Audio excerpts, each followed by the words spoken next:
Review the posture of our Special Operations enterprise. Thank you to our witnesses for appearing before the subcommittee today. I want to take a moment to welcome Senator Slotkin as the subcommittee's new ranking member. I look forward to working closely together. For the members' information, today's hearing will begin in open session and then transition to a closed session in SVC 217 in the Office of Senate Security no later than 3:45 p.m. For years, I have worked closely with our Special Operations Forces community to ensure they have the resources to counter evolving threats. SOF is more than a counterterrorism force. They are indispensable in countering the malign activities of the Chinese Communist Party, Russia, and their authoritarian allies. SOCOM is operated under stagnant budgets. The limitation of SOF end strength was a very short-sighted decision at a time when SOF capabilities are needed more than ever. We must change course now. That is why I intend to work with the DoD to rebuild SOCOM's budget. Given SOF's critical role in national security, this is a wise and cost-effective investment. Additionally, we must update DoD policies and authorities to leverage SOF capabilities fully. Irregular warfare has been a core SOF mission since World War II, yet unnecessary restrictions have hampered their flexibility. We need to empower our combatant commanders to unleash SOF's full potential. President Trump, Secretary Hegseth, and our witnesses today recognize the urgency of these threats and the vital role SOF plays. As chair of this subcommittee, I will prioritize these key forces, which are essential for this era of great power competition and for ensuring the security of the American people. This is not just about defense and deterrence. It's about ensuring the U.S. remains the preeminent global force. We have no time to waste. Now I would like to recognize Senator Slotkin for her opening comments. Thank you, Chairwoman Ernst.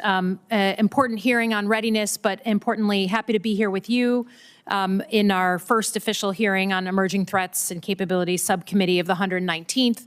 My first time ranking member in the Senate, so I'm happy to be here, and I look forward to maintaining a really strong, robust, bipartisan approach. I think we want the same things, which is to make sure that our special operations forces have the resources, the potential, the acquisition, the everything you need to deal with a world of really fast-changing threats and challenges.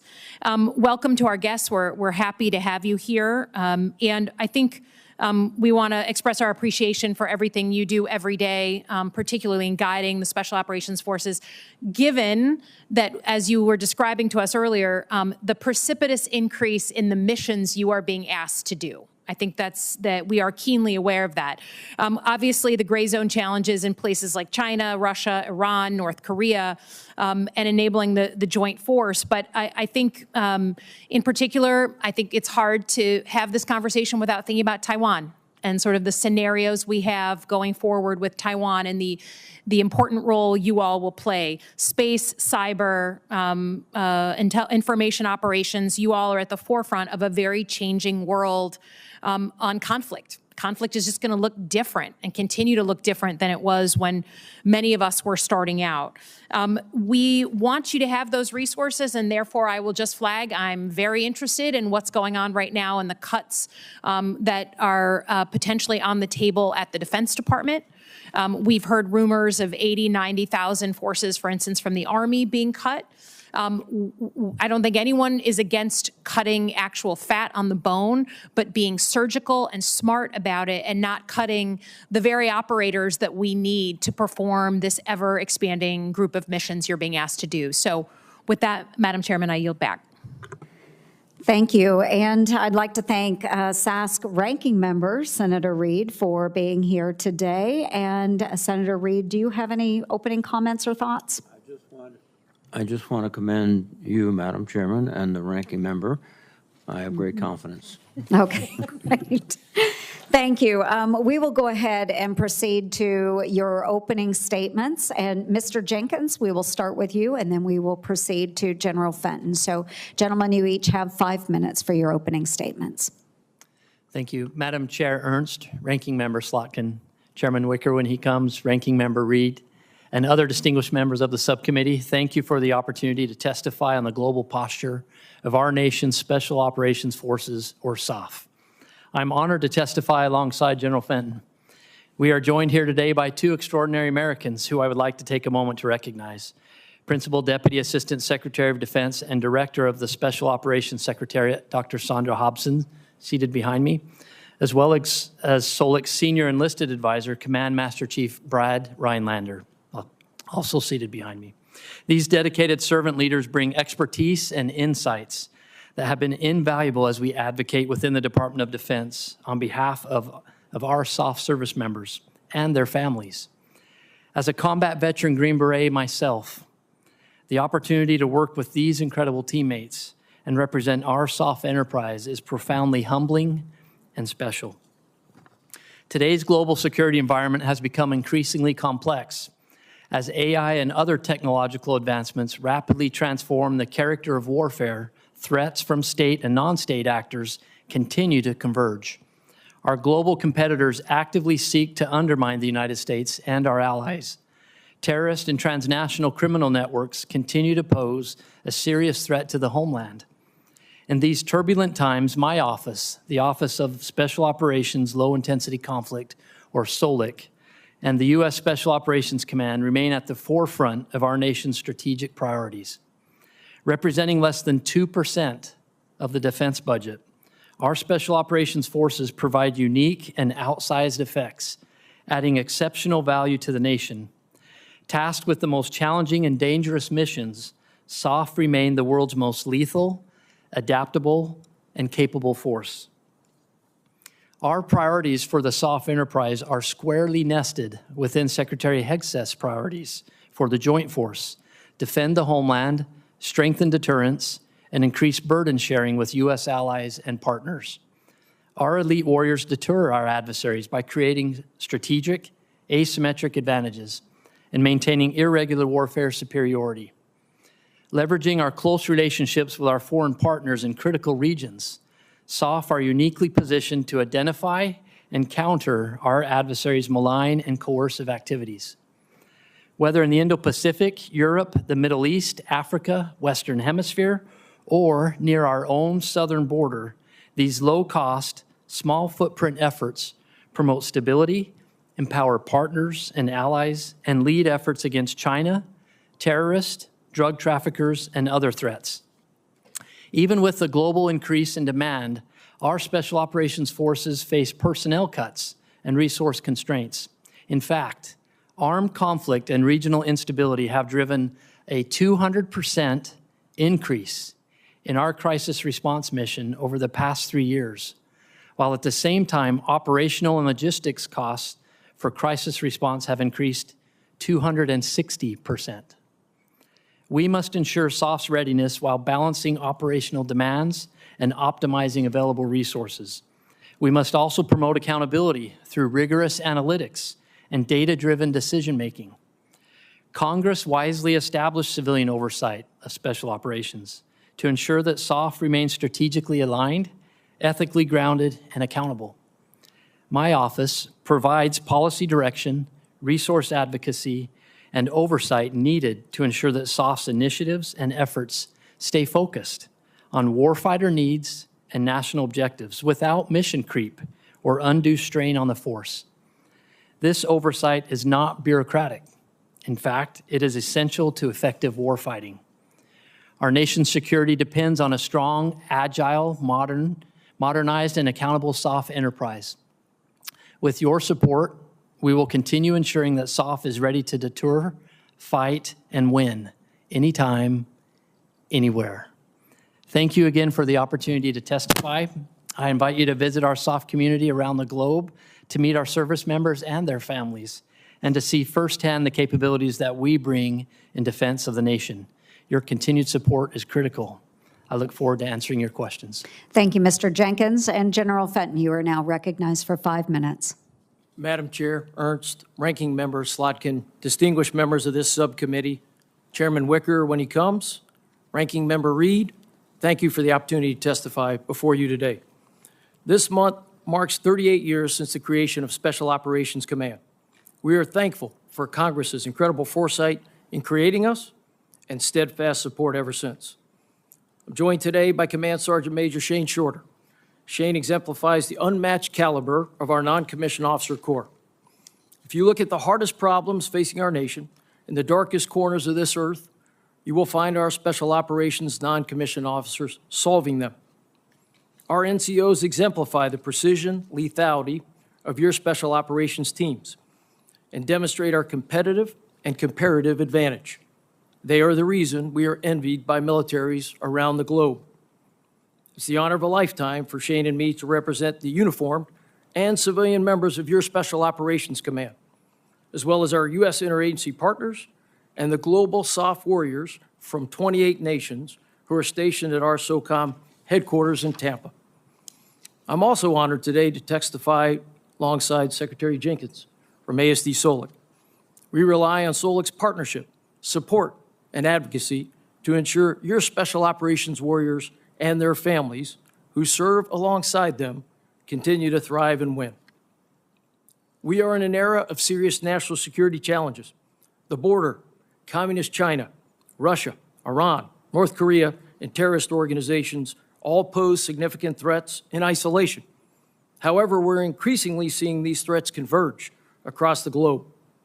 Meanwhile, the changing character of war is changing at a rate faster than we've ever seen. The innovation cycle now turns in days and weeks, not months and years. Our adversaries use $10,000 one-way drones that we shoot down with $2 million missiles. That cost-benefit curve is upside down. To summarize, this is the most complex, asymmetric, and hybrid threat security environment I've seen in 38 years of service. Contending with these challenges demands more from your Special Operations forces. That requires tough choices, forcing trade-offs as we strike to balance an increase in operations, readiness, and the need for modernization. Your elite SOCOM team provides an outsized return on any investment. However, with only 3% of DoD's forces and less than 2% of DoD's budget, we are now playing a zero-sum game. Yet I'd submit your Special Operations forces are tailor-made for this era, rapidly responding to crisis, disrupting terrorist organizations, and asymmetrically deterring our adversaries. Employed expressly at the direction of the President and the Secretary of Defense, SOCOM's crisis response mission is the nation's most lethal and surgical tool to eliminate threats to the homeland, rescue American citizens, protect our diplomats, all at a moment's notice. In the past 3.5 years, the frequency of these presidentially directed missions significantly increased by 200%. Yet for this sacred obligation, we will accept no risk in today's crisis response mission. Some may think we're done fighting terror. I'd submit terror is not done with us. SOCOM's mission to degrade terrorist groups starts at our border, spans the globe. In recent months, your Special Operations team eliminated over 500 terrorists who had the intent and capability to strike the homeland. Alongside our global Special Operations partners, we've captured over 600. Aligned with the department's priorities, deterrence has long been a part of SOCOM's DNA. We are America's irregular warfare experts. We deter war by altering our adversary's decision below the threshold of conflict, in the gray zone. We stand ready to prevail if deterrence fails. As combatant commands seek to strengthen deterrence, requests for SOCOM capabilities have increased by more than 35% the last 2 years alone. Against that backdrop, we continue to grapple with years of flat budgets, a 14% decrease in buying power, significant personnel reductions, and the requirement to evolve our technology and authorities.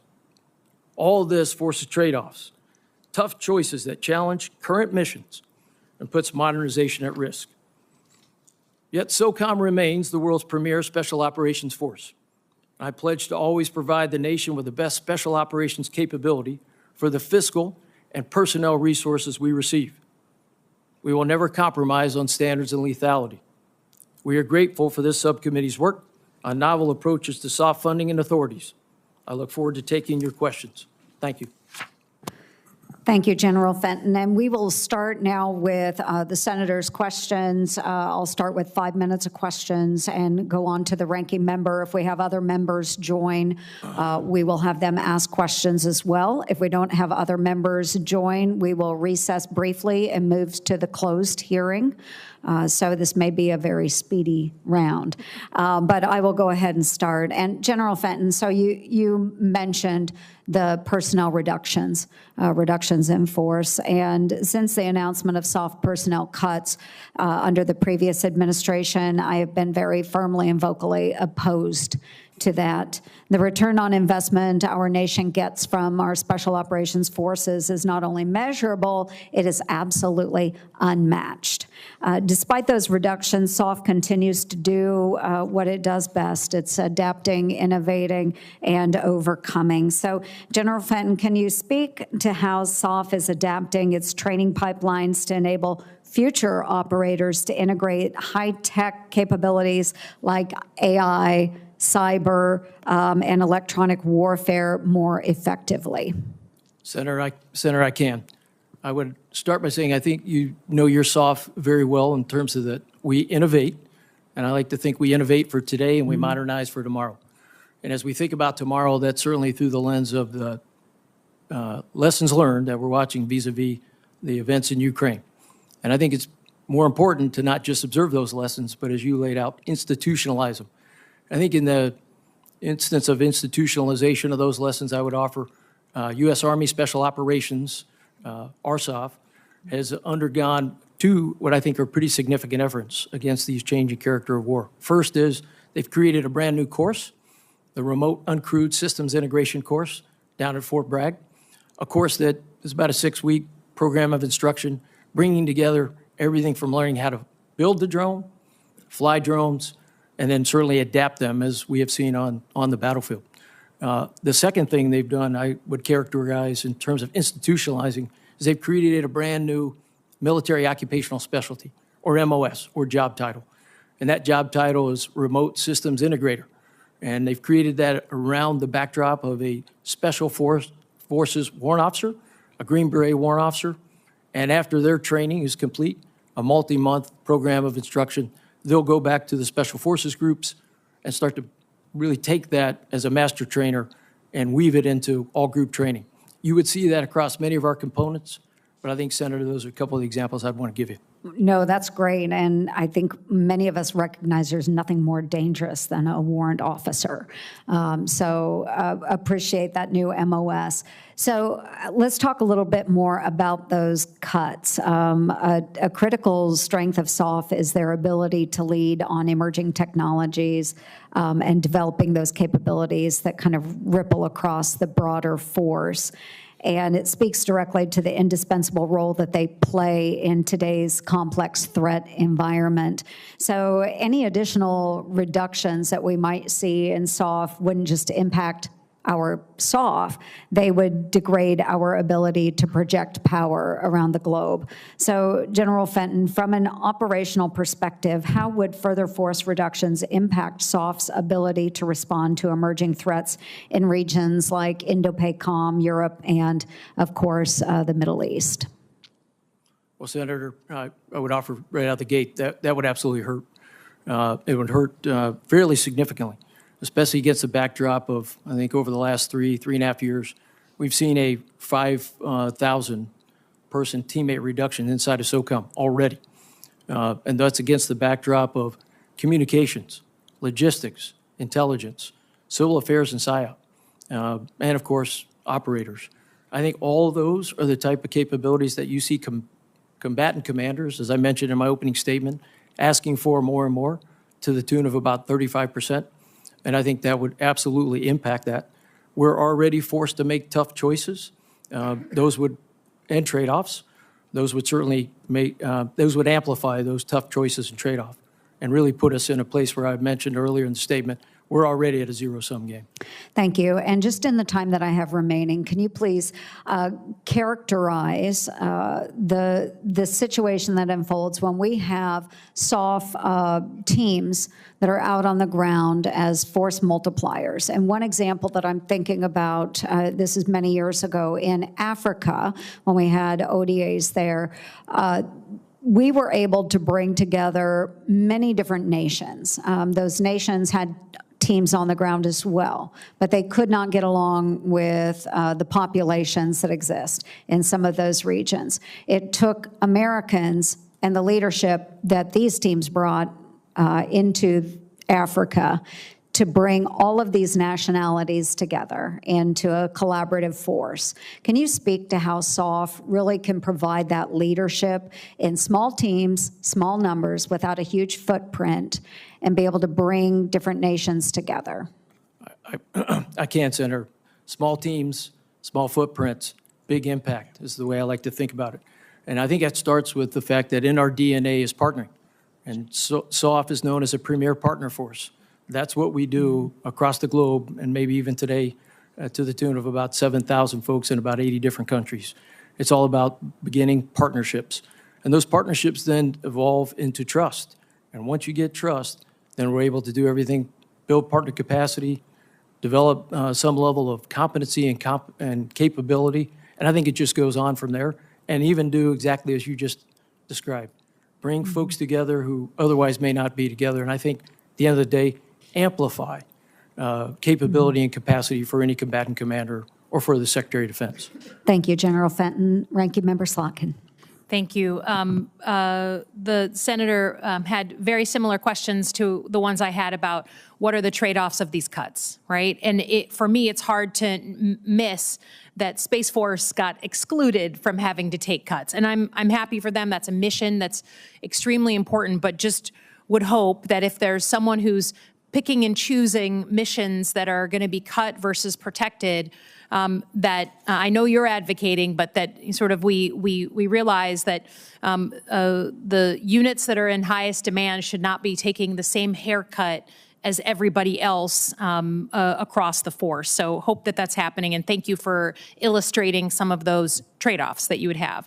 I do want to understand what missions you have been tasked to do in recent months. I am as someone who is a CIA officer and a Middle East specialist and did 3 tours in Iraq, I am 100% with you that just because you don't hear about threats in the news every day doesn't mean they're still doesn't mean they're not still out there plotting to kill Americans, attack the homeland, and do really devastating things. And we, of course, have nation states that are causing all kinds of problems.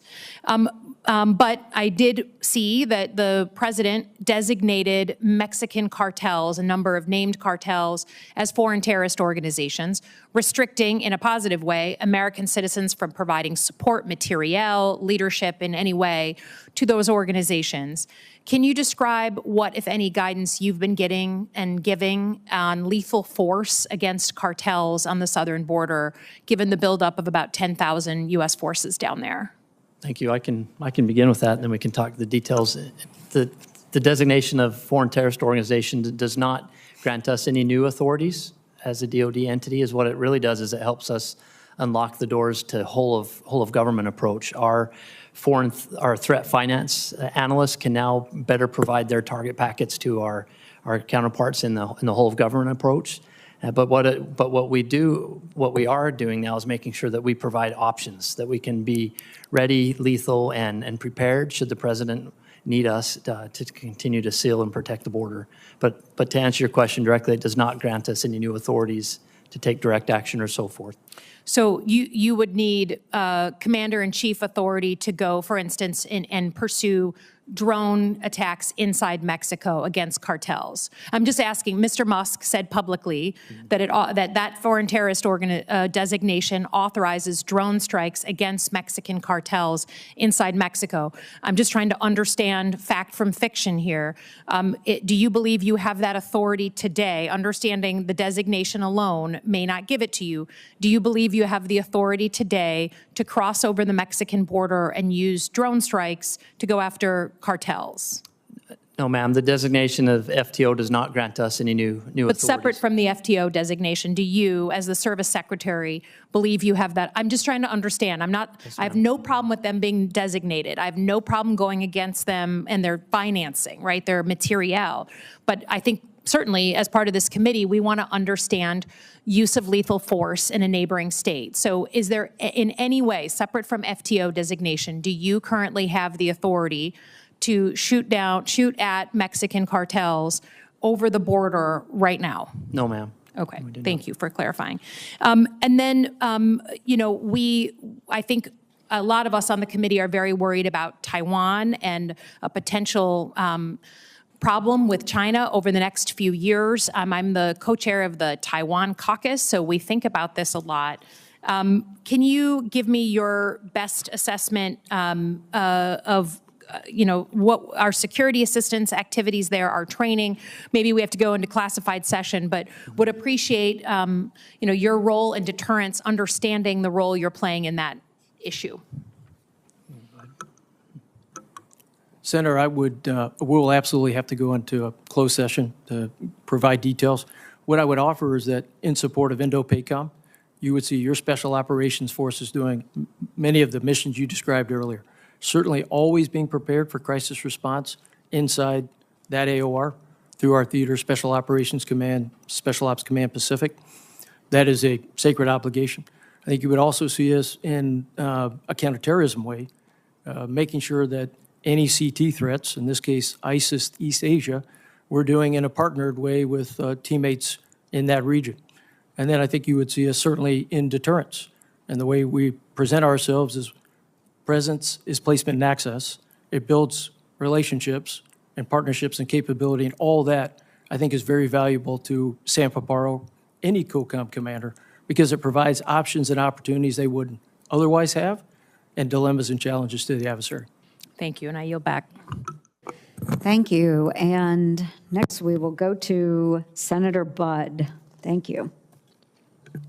Thank you, Chairman. Again, thank you all for being here. General Fenton and Mr. Jenkins, thank you both for testifying before the committee on SOF. So I was grateful for the opportunity to travel with Chairman Wicker last year to JSOC at Fort Bragg and to talk about the important work that SOF is doing not only in North Carolina but around the world.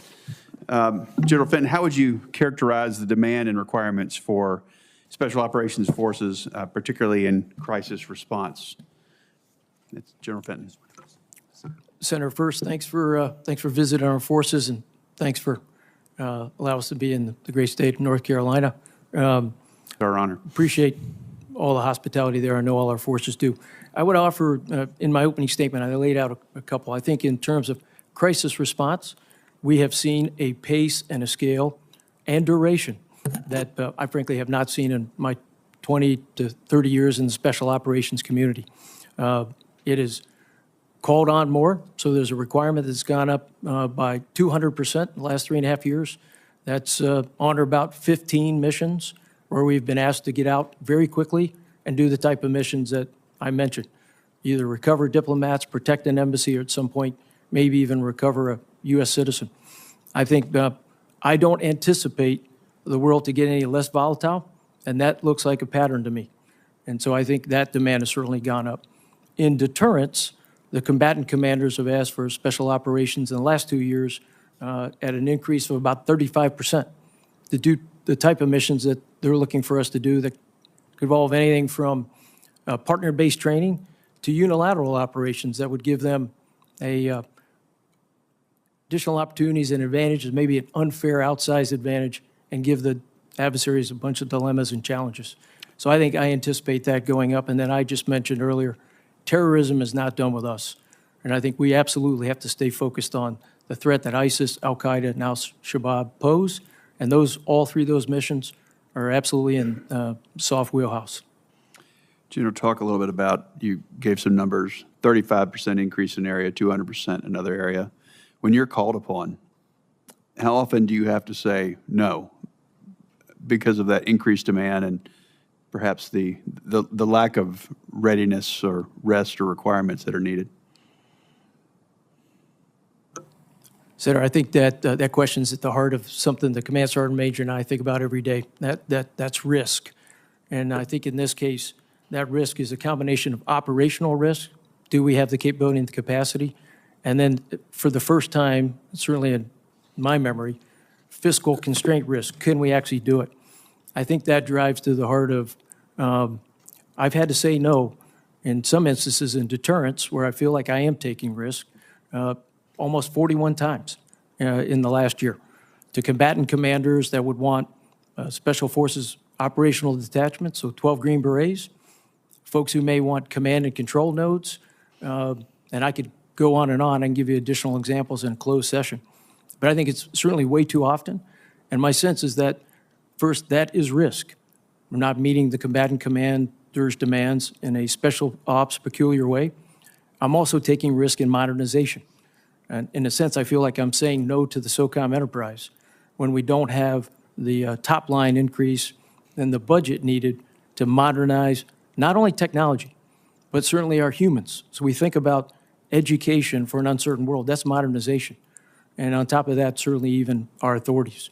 So I think I say no way too much, and then those two categories, to combatant commanders and deterrence, and frankly, to where we need to be as a SOCOM enterprise to win tomorrow, just like we've been winning today and in the past years.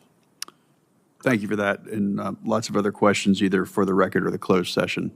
Mr. Jenkins, again, thank you for being here.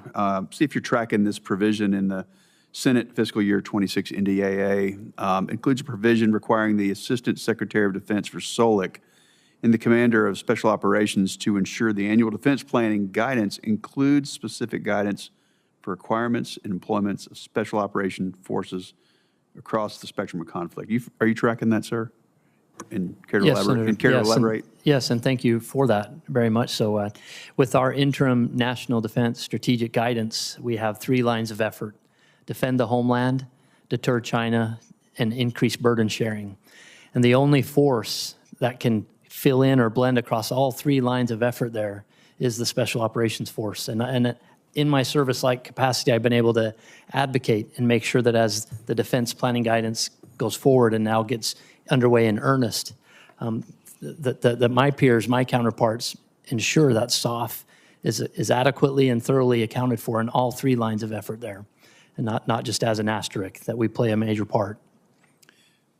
Thank you both again. Here's my out of time. Chairman Reed, you're recognized. Thank you very much, Senator Bud. Gentlemen, thank you for your service and your sacrifice and that of your family. And I endorse your tribute to the non-commissioned officers, General Fenton. I would be in Fort Leavenworth, not the military side, the other side, without my NCO. So thank you. I think we all would. Yes, Senator. sir. Ms. Jenkins, SOLIC is a work in progress, and I think we're making great progress. We want, as we envisioned, a service secretary like civilian overlooking the special operations. And I would note in the prepared partial statement for today, it says SOLIC requires the requisite tools, workforce, and resources to accelerate the implementation of these priorities and enable special operations to be the most effective, disciplined, and strategically relevant force it can be. Could you tell us what additional tools, workforce, and resources you need? First, thank you, and thank you to Congress for having the vision and foresight to make sure that SOLIC exists, that we do have the tools that we do have right now. And I'd just like to point out, thanks to Section 922 and Congress's vision, you can see the physical manifestation back here with Dr. Sandra Hobson, who's the first to sit in that position that 922 facilitated. So we are underway in establishing the service secretariat side of special operations, and that's thanks to Congress. So we welcome your continued engagement and reinforcement. In terms of additional authorities or funding that we would need, we certainly welcome that, your continued engagement. One area that comes to mind is in the realm of talent management. We want to make sure that SOF officers and enlisted leaders, that we have the ability as SOF enterprise leaders to advocate for their advancement, just like our service counterparts would for theirs as well. As a Green Beret, I come from the Army, but I'm also a SOF officer, and so we want to make sure that we have that. Then in terms of acquisition authorities, we welcome additional discussion on how we can have more agile, more abundant acquisition authorities so that we can answer the need of those quick problems that we encounter out on the battlefield and be able to innovate and modernize and fund those accordingly. Thank you very much. And General Fenton, from your perspective, have you seen the benefits of this empowered senior civilian-like secretary? Senator, absolutely. I think this will be my third time at this table saying how critical it is, how much we appreciate the work this Congress has done in that arena. I think the first thing I offered you before, and maybe even yesterday, and thank you for the office call, was that having Secretary Jenkins at the service secretary tables, along with the SecDef, representing special operations and SOCOM issues is critical. And I think about that on the service side of the SOCOM organization. Also advocating for issues that support our service members, our civilians, and our family members. And those run the gamut. Certainly the Human Performance Program, preservation of the force and family, and many other items that we have inside of our enterprise. I would also offer in terms of thinking through modernization and certainly transformation. So I think there's a great deal that we've been able to achieve together as a team of teams in the SOF enterprise. Well, thank you very much. And after some notable civilian casualties several years ago, the Department of Defense set up the Civilian Harm Center of Excellence. And in last year's prepared statement submitted, it pointed out that these policies and procedures outlined by the department through the center assist with counter-violent extremist organizations' efforts as they prevent the underlying dynamics from creating more extremism. I think in layman terms it means if you're out there and you're hurting a lot of civilians, the reaction is the enemy gets more recruits, essentially. But I've heard public indications that the department is considering to rescind the policy guidance and to eliminate the Center of Excellence. Mr. Jenkins, what's your understanding of that? Well, first, Senator, thank you for pointing that out. We agree that the ability and requirement to mitigate and limit civilian harm on the battlefield is paramount responsibility for us. And second, it's the law. It's the law. And so we have to be respondent to that. I can also say there have been no decisions made on what the program may be called or the form that it will take, but the requirement and the need to report back and make sure that we are always mitigating civilian harm will always be present, no matter what it's called or how it looks. And again, let me emphasize the point, it's not only the law and the sense of humanity, it's also a very practical situation because by antagonizing the population, you lose ground against irregulars, you don't gain it. Just general final question, can you say if SOCOM has received adequate support from the center and that it's been an asset to your operations? Senator, I'm not from the center. It's from the center. Senator, I think certainly as we've thought through it, I go back to Secretary Jenkins' piece. We absolutely, as your SOCOM team, always aim to do the mission, especially in the kinetic ops that you're referring to, and then protect non-combatants and civilians as part of who we are and what we stand for. And I think, to your point, that sends a very powerful message across the globe that we're there to eliminate or disrupt a bad actor, yet at the same time protect innocents and vulnerable and non-combatants. That's a very different signal from a nation. And that's what your SOCOM team works to do every day. Madam Chairman, thank you. Thank you, Ranking Member. We'll recognize now Senator Kelly for 5 minutes of questions. Thank you, Madam Chair. General Fenton, in your opening statement, you highlighted your flat budget since 2019, which appears to be a 14% decrease in purchasing power. And SOCOM has also faced some significant personnel cuts over the past years. Is it fair to say right now that the demand for special operations forces continues to increase? Is that a fair observation? Senator, that's absolutely a fair characterization, as I've laid out in the opening statement. And so with this flat budget, then where have you assumed any additional risk because of budgetary and personnel constraints? Senator, I'd actually offer two places. In the operational arena, we've assumed risk in deterrence. As I mentioned in the opening statement, I'll assume no risk in crisis response today. That is a sacred obligation.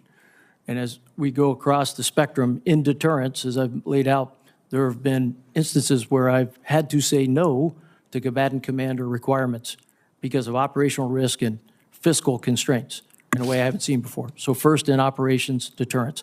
Second is in modernization.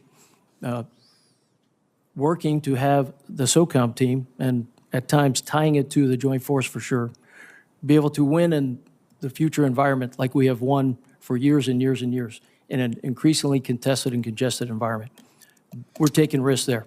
The inability to get after the things I think that are asymmetric, that are part of the changing character of war, do it at speed.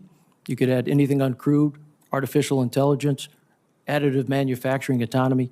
All that, I think we're accruing high risk because we as SOCOM are not able to get after that based on a flat top line on 5 years, $1 billion in lost buying power.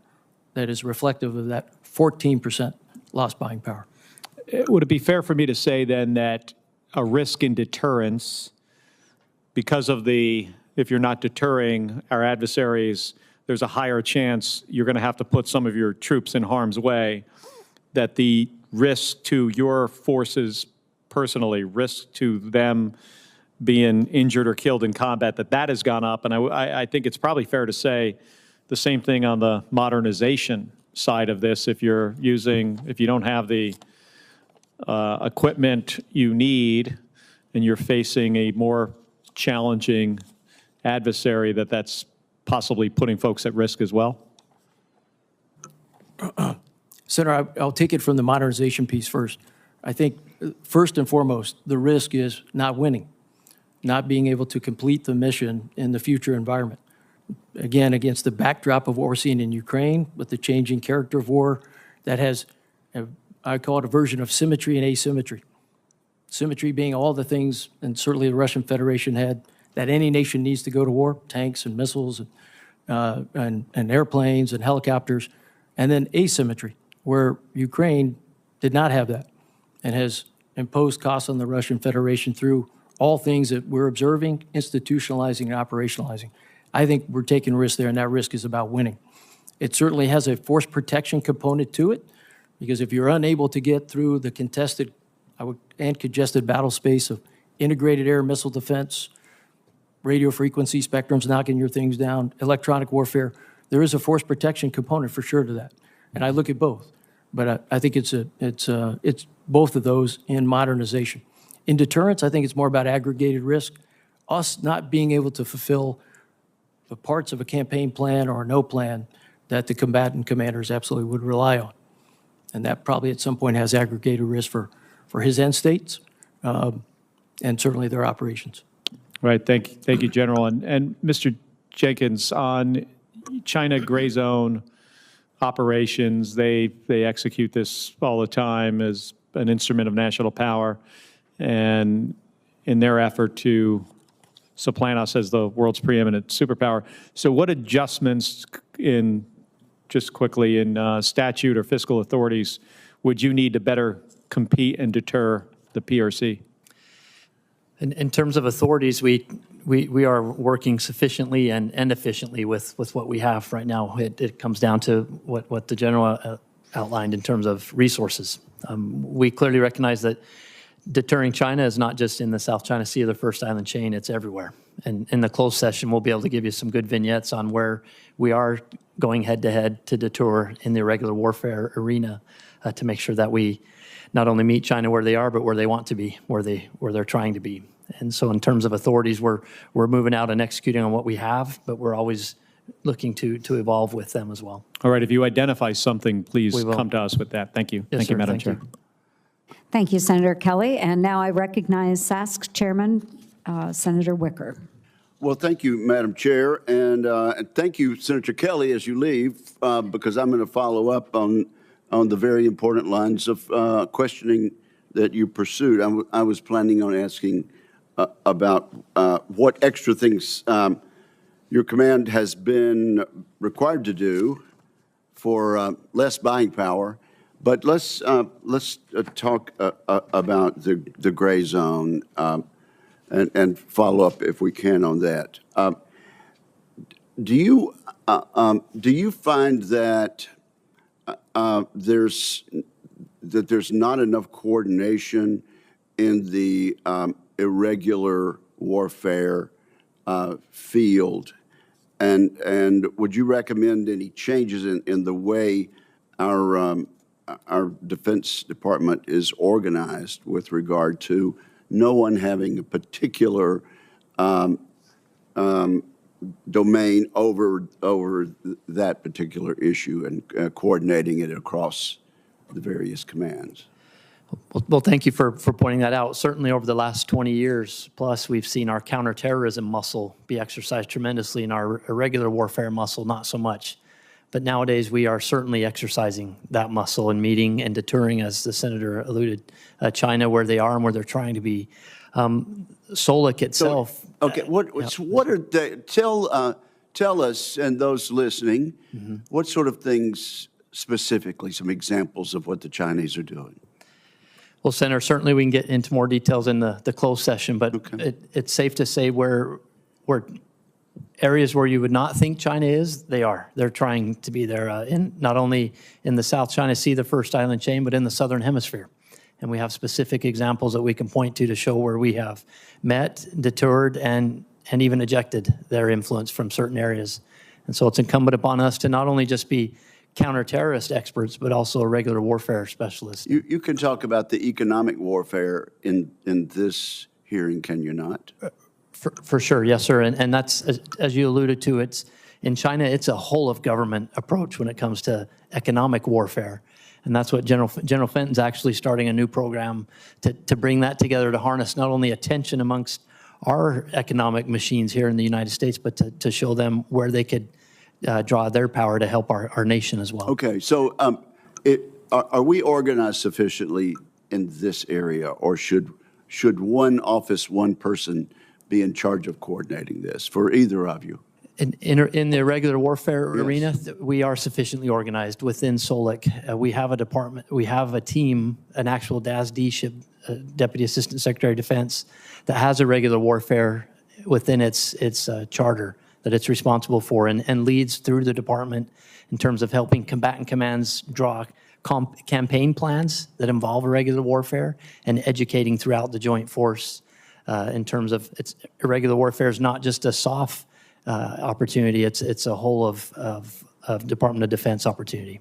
Senator, I would add, sure. I think for now, sufficiently organized. As we talk and work through this, it's through Secretary Jenkins on their policy side. And I think for SOCOM, it's unequivocal that we do irregular warfare, and our components and our operational elements know it. They go back to the SOCOM headquarters or geographic combatant commanders.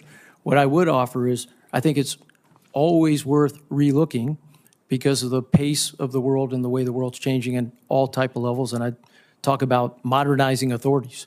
And I think it's always good to keep an eye on things so we're not complacent, or even as we think about technology, how fast it's moved.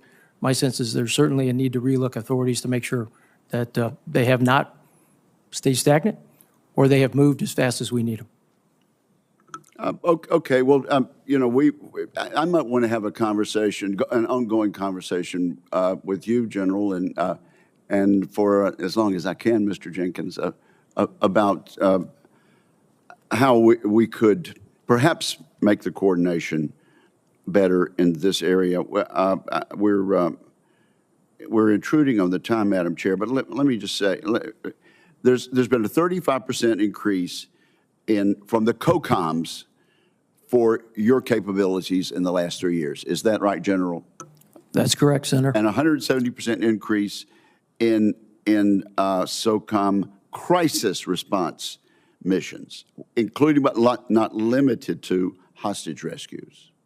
Yes, sir. In fact, we just updated the numbers after we got a chance to see, and I think today I reported 200% in 3.5 years. Okay. All right. So instead of 170%. And then manpower cuts of nearly 5,000 personnel in recent years. How have those come about?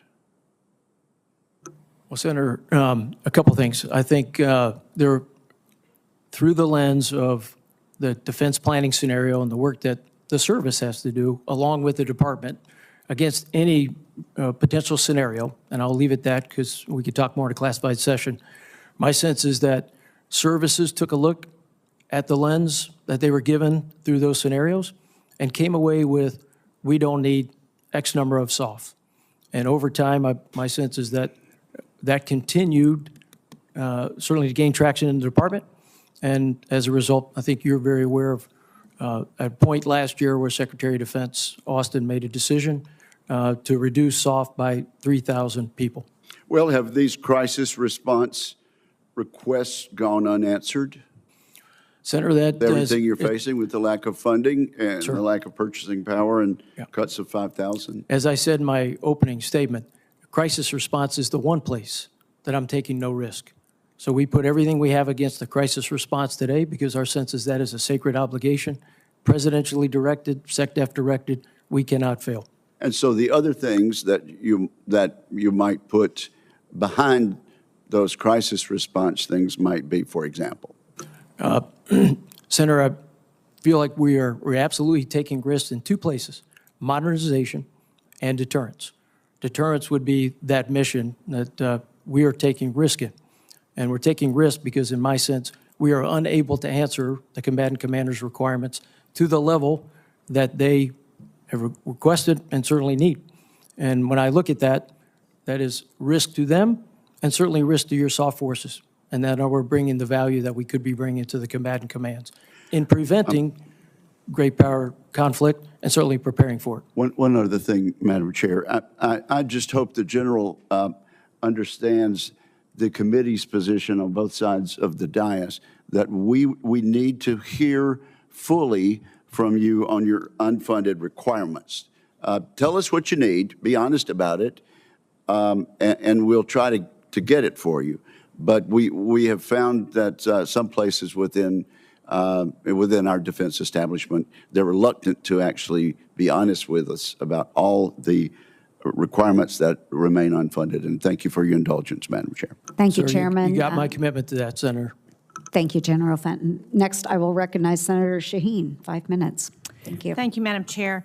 So, Mr. Jenkins, you talked about feeling confident about our irregular warfare capacity. Where do you put information operations in that irregular warfare?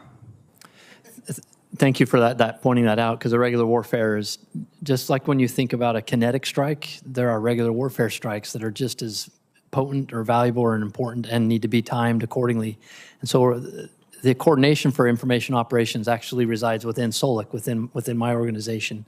And so we have the unique opportunity to coordinate across the combatant commands, not only within DOD, but also with our sister agencies, with the agency, with Department of State.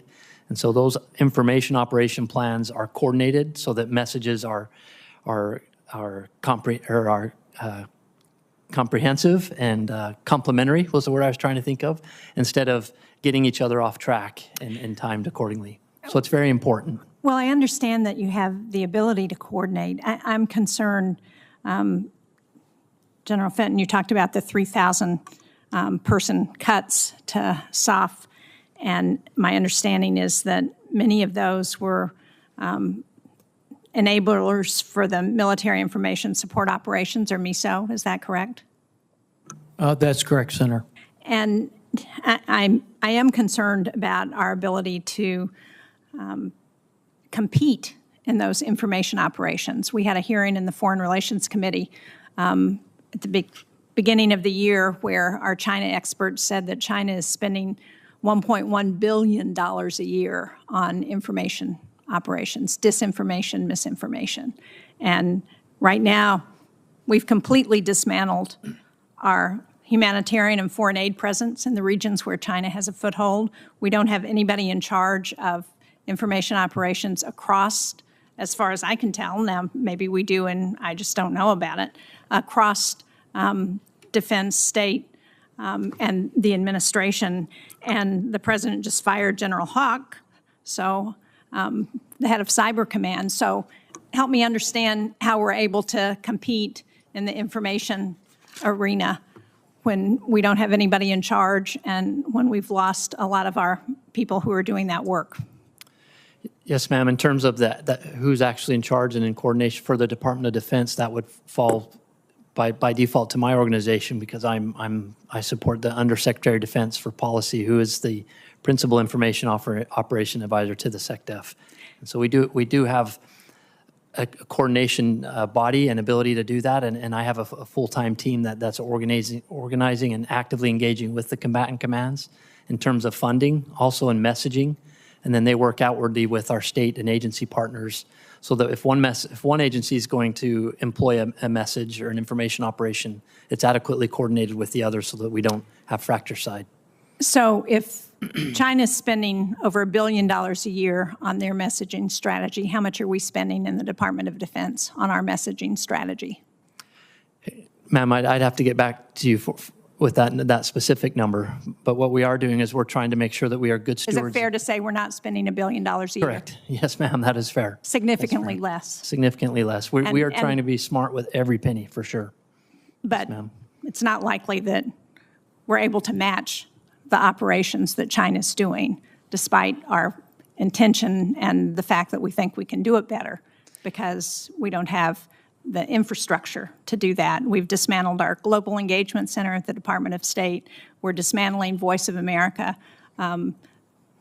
Radio Free Asia, all of the media that we've relied on really since the Cold War to get messaging across to accurately reflect the position of the United States against our adversaries.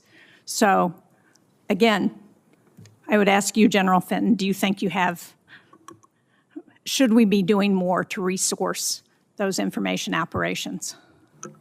Well, Senator, you and I have talked about this for quite some time. My sense, I'll start with, information operations are absolutely critical. You know, there's a sense of you may not win a war with information operations like you could with artillery, or you can certainly lose it if you're not a key part of that and putting out the messages. And I would offer, I think, as the United States of America, we've got a great message to tell. And my sense is that there is a void. You mentioned misinformation, disinformation by any adversary. There's a void out there that's not being filled by our message.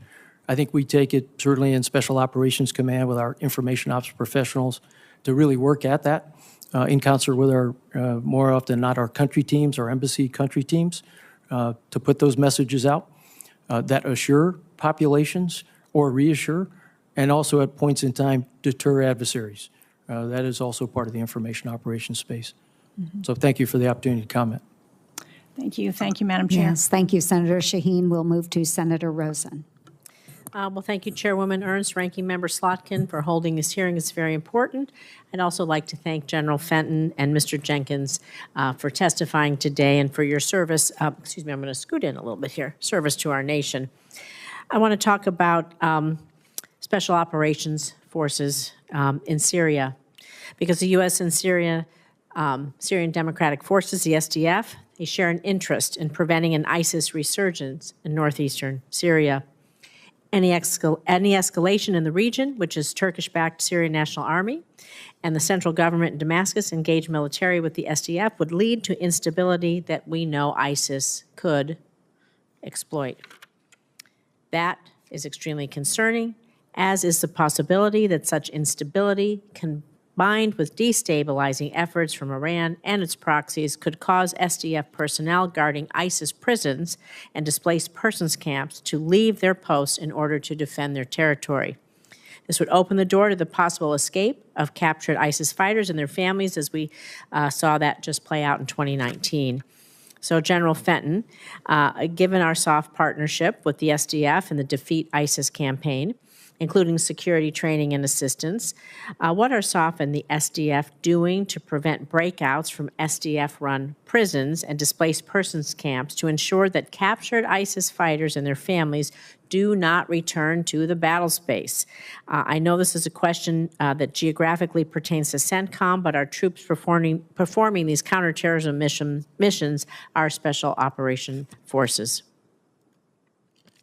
Senator, I think the very first thing we do is partner with our SDF partners it's almost a decade now, and I can get back and certainly provide written on the record how long we've done it, but I think it's about a decade, is disrupt, degrade, and work to defeat ISIS in Syria. It's a threat, certainly to the United States, as we've laid out before, and many of the committees have come before you have talked about it. But I think the first thing we do is disrupt and degrade ISIS along with SDF counterparts. That certainly vectors into protecting the prisons and the camps. And I think that, if you look at it, that's keeping improvised explosive ISIS bombers from attacking those, creating a level of, or opportunities for breakout. That is taking action in places that may not be close to the camps, but we know have planning going on in the camp. So I think there's many things your SOF team is doing along with our SDF partners to, first and foremost, and that is the mission, disrupt and degrade and diminish ISIS as per the CENTCOM and SecDef direction, and also protect those camps from a breakout and a prison as well. Thank you. And I'm going to direct this question to both of you, staying on the same topic, because how does a continued elimination of ISIS leadership, and which SOF you have accomplished time and time again, impact ISIS' ability to plan and carry out attacks on U.S. forces and SDF-run prisons and displaced persons camps? And what are we doing more specifically to degrade Iranian-aligned militias from attacking or attempting to attack U.S. and coalition forces? And Mr. Jenkins, we can start with you and go on to the general, please. Thank you, ma'am. And we see all those problems clear-eyed for sure. And thank you for sharing that concern with us. As General Fenton alluded to, looking at what SOF can control, what we can do in this space, that we take that very seriously. We are at the leading edge to make sure that our SDF partners can maintain control of those prisons, that they can repatriate where appropriate and when possible, so that we can decrease the population of potential breakout and under difficult situations. And then in terms of decreasing malign influence, we have to make sure that, similar to China, that we are deterring wherever possible, whether it's at the level of armed conflict or below with irregular warfare. We have the ability and lots of tools across the spectrum to make sure that we are deterring them from being in the battle space where they want to be and where they're trying to be. Thank you. General Fenton, anything to add? Senator, I would offer on the ISIS piece, I think is very important, as you've alluded to keep the pressure on ISIS by degrading their leadership, their the operational experienced personnel, the communicators, financiers. All of these things come together for attacks not only in the Middle East against our forces, and that is force protection as we take it, but also in Europe and against our homeland. ISIS is an ex-ops threat. So I think that is the multiple responsibility for your special operations teammates. Not only ISIS, Al-Shabaab, and Al-Qaeda, but getting after these layers is very important to keep any of those terrorist groups from being able to plan and execute an attack on the homeland. Thank you. I'll yield back, but I'm going to actually ask a question for the record about the Houthi relations with Al-Shabaab, so I'm glad you brought that up because it's critically important we discuss that as well. Thank you. Thank you, Senator Rosen. And at this time, we will recess for about 7 minutes, which will give us time to move over to the SVC 217, and we will go into a closed hearing at that point. So I call a recess.